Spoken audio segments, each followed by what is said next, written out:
آلاء ربكما تكذبان۔ حضور علیہ السلام نے ایک جملہ ارشاد فرمایا، الصدق تمانیہ، اتنا جامع کلمہ ہے جس میں بہت کچھ آ جاتا ہے۔ صدق سچائی باطن کی تمانیت کا سبب اور ذریعہ ہے، باطنی سکون کا ذریعہ ہے۔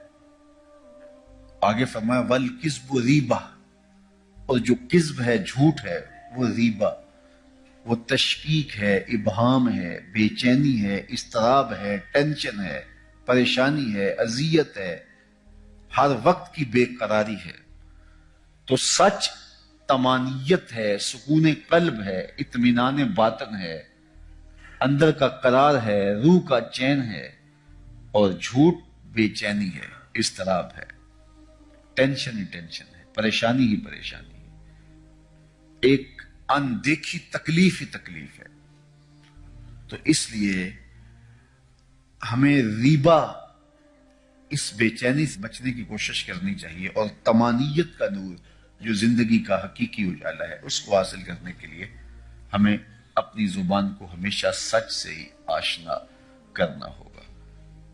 ہمارا رویہ اتنا خوبصورت ہو کہ لوگوں کو یقین ہو کہ یہ بندہ سچ کے علاوہ نہیں بولتا۔ حضور علیہ السلام سے پوچھا گیا کہ مومن بزدل ہو سکتا ہے؟ فرمایا نہیں، مومن بہادر ہوتا ہے، لیکن ہو سکتا ہے اس سے کبھی بزدلی بھی صادر ہو جائے۔ پھر پوچھا گیا کہ مومن بخیل ہو سکتا ہے؟ کہا نہیں، مومن سخی ہوتا ہے، لیکن ہو سکتا ہے کبھی اس سے بخل بھی صادر ہو جائے۔ تیسرا سوال کیا گیا، کیا مومن جھوٹا ہو سکتا ہے؟ فرمایا جھوٹا نہیں ہو سکتا، یہ پکی بات ہے، مومن جھوٹا نہیں ہو سکتا۔ ایک حدیث پاک میں آتا ہے جب کوئی شخص جھوٹ بولتا ہے تو اس کے منہ سے بدبو نکلتی ہے، جس کو عام لوگ تو نہیں سونگھ سکتے، لیکن اللہ کے رحمت کے فرشتے سونگھتے ہیں، اور وہ 1 میل دور ہٹ جاتے ہیں۔ اگر وہ دوبارہ جھوٹ بولتا ہے تو پھر اس کے منہ سے بدبو نکلتی ہے، 1 میل اور پیچھے ہٹ جاتا ہے۔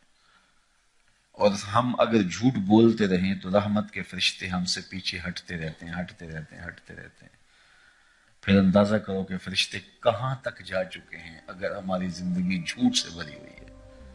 تو جب ہماری اطراف میں رحمت کے فرشتے نہیں ہوں گے تو ہم ہر وقت بے چین رہیں گے جھوٹ کی وجہ سے، اور جب ہم رحمت کے فرشتوں کے جرمٹ میں رہیں گے تو ہم قرار، سکون اور طمانیت میں رہیں گے۔ میں اور آپ ہر وقت کہتے ہیں کہ ہماری پریشانی کا سبب یہ ہے، یہ ہے، یہ ہے، وہ سبب ہوں گے جو ہم سمجھتے ہیں، لیکن ہماری پریشانیوں کا بہت بڑا سبب ہمارا جھوٹ بولنا ہے، قرار قلب کا نصیب نہ ہونا، طمانیت باطن کا نہ ملنا، ہر وقت ٹینشن ہی رہنا، پریشانیاں ہی رہنا، اذیتوں میں مبتلا رہنا، بے چین رہنا، بے قرار رہنا، دکھوں میں مبتلا رہنا، حالات کی تلخیاں، سنگینیاں کبھی دور ہی نہ ہوں۔ اس کا سبب یہ ہے کہ ہماری زندگی میں جھوٹ ہے، اور اگر ہماری زندگی میں سچ ہے تو ہمیں قرار باطن کیوں نصیب نہیں ہوگا؟